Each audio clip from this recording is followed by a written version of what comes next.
ফ্লিপকার্টে একটা shirt order করেছিলাম, চলে এসছে। আর দেখুন কেমন হয়েছে শার্টটা, প্লিজ কমেন্ট করে জানাবেন।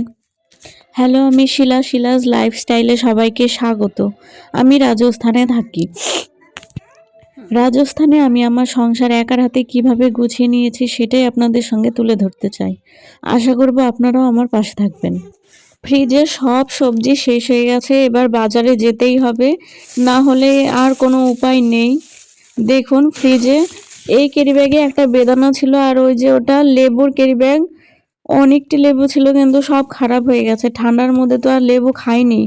আর শুধু লঙ্কা আছে, আর ওই যে এই ক্যারি ব্যাগে দেখতে পাচ্ছেন শুধু কারি পাতা শুকিয়ে গেছে।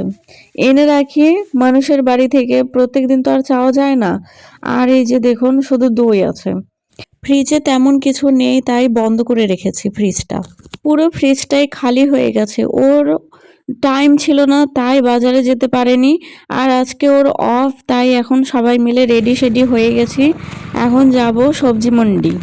চলুন আপনাদেরকেও ঘুরিয়ে নিয়ে আসি রাজস্থানের সবজি মন্ডি কেমন হয় সেখান, আর কি কি সবজি পাওয়া যায় চলুন আপনারাও নিজের চোখেই দেখবেন। রাস্তায় বেরালেই পাহাড় চোখে পড়ে, মনে হয় কতটা কাছে কিন্তু অনেক দূরেই।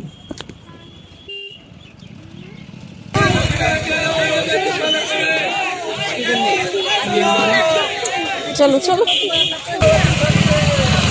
चलो चलो, नहीं आप नहीं।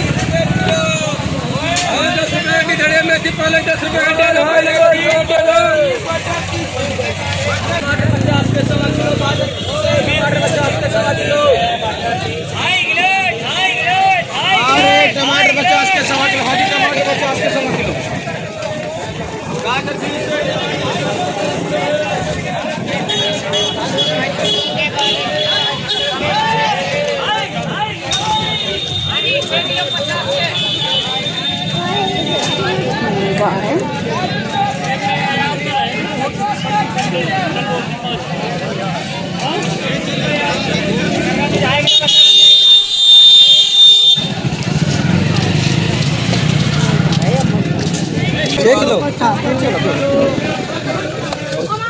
নিয়ে নাও না, নিয়ে নাও।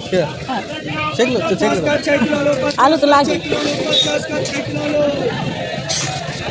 50 का 6 किलो, 50 का 6 किलो लो, 50 का 6 किलो लो, না মামা, 50 का 6 किलो, গয় 6 किलो लो। आलू ले 50 का 6 किलो, 50 का 6 किलो, 50 का 6 किलो लो, 50 का 6 किलो, 50 का 6 किलो। আলুটা হাতে নিয়ে নিলাম, বুঝলে তাহলে ভালো হবে না। आलू बढ़िया 6 किलो 50, 6 किलो 50। फालतू का टमाटर ले 30 रुपए हां भैया, शिमला मिर्ची 20 की पाव 30 है। কি খাবো?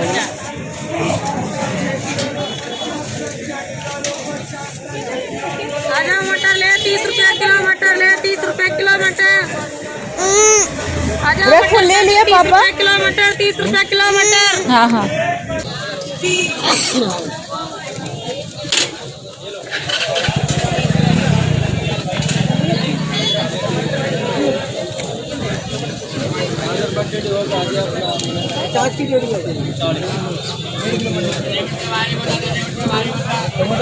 टमाटर 50।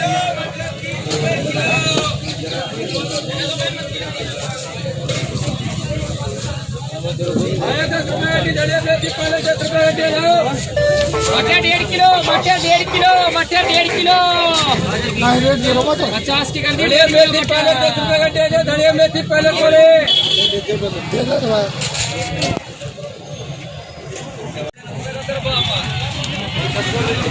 মজাও মজাও। সব রকম সবজি নিয়ে চলে এসেছি বাড়ি। দেখুন কি কি সবজি নিয়ে এসেছি। ধনেপাতা, আর এখানে 6 কিলো আলু, দেখতেই পেলেন 50 টাকায় 6 কিলো আলু দিচ্ছে, তাই নিয়ে এসেছি। আর এই 6 কিলো আলু নিয়ে এসেছি বলে ব্যাগে বেশি কিছু জায়গা হয়নি, পরে আবার গেছিল তখন আর আমি যাইনি। সব কিছু আজকেই বাজার করে রাখছে, কারণ পরে তো আর ও টাইম পাবে না, আবার 1 সপ্তাহ পরে। তার জন্য ও আজকে সব বাজার করে নিচ্ছে। বাজারে এত সবজি দেখে মনে হয় সব নিয়ে নিই, কিন্তু কিছুই নিয়ে আসতে পারিনি। দেখুন আলুটা বেশি হয়ে গেছে আর ব্যাগটাও গেছে ভারী হয়ে, সেই জন্য। আর মেয়েও জ্বালাচ্ছিল, ওর এটা চাই সেটা চাই সব কিছু চাই, সেই জন্যই চলে এসেছি। ও পরে গিয়ে আবার নিয়ে আসবে। ব্যাগ থেকে সব সবজি বের করে এবার ফ্রিজে গুছিয়ে রেখেছি। দেখুন ফ্রিজটা এখন কত সুন্দর লাগছে। দেখুন চলে এসেছি রান্নাঘরে। ও চিকেন এনেছে, আজকে ওর অফ, তাই চিকেন রান্না হবে। আর বাজার থেকে এসে আমার খুব শরীর খারাপ হয়ে গেছিল। দেখুন মাথার মধ্যে তেল টেল দিয়ে আর আমার ভালো লাগছিল না, তাই পেঁয়াজ রসুনটা কোনো মতে রেডি করে দিয়ে আমি শুয়েছিলাম। আর দেখুন মাংস রান্না হয়ে গেছে, এবার আমি রুটিটা অল্প একটু করে নিব। আর মাংসটা ওই রান্না করেছে, আর মাংসটা ও খুব সুন্দর রান্না করে। দেখুন আমাদের কিন্তু খাওয়া দাওয়া কমপ্লিট হয়ে গেছে। শরীর ভালো ছিল না তাই ভিডিওটা করিনি। আর দেখুন সব কিছু, আর ভাতও রান্না করেছিলাম। আমাদের কিন্তু খাওয়া দাওয়া হয়ে গেছে আর রান্নাঘরটা পুরো পরিষ্কার করে নিয়েছি। রাত্রেবেলায় আমি বেশিরভাগ পরিষ্কার করার চেষ্টা করি। আর আমার গলার আওয়াজ শুনেই বুঝতে পারছেন শরীরটা একটু খারাপ। জানি না কিসের জন্য হলো। তার আগের দিন আইসক্রিম খেয়েছিলাম, জানি না সেই জন্য হয়েছে নাকি। এই দেখুন পুরো কমপ্লিট হয়ে গেছে, এখন শুয়ে পড়বো। আজকের এই ছোট্ট ব্লগটা কেমন হয়েছে প্লিজ কমেন্ট করে জানাবেন। আপনারা কমেন্ট করলে আমার খুব ভালো লাগে। আর ভালো লাগলে প্লিজ লাইক, শেয়ার এবং সাবস্ক্রাইব করবেন।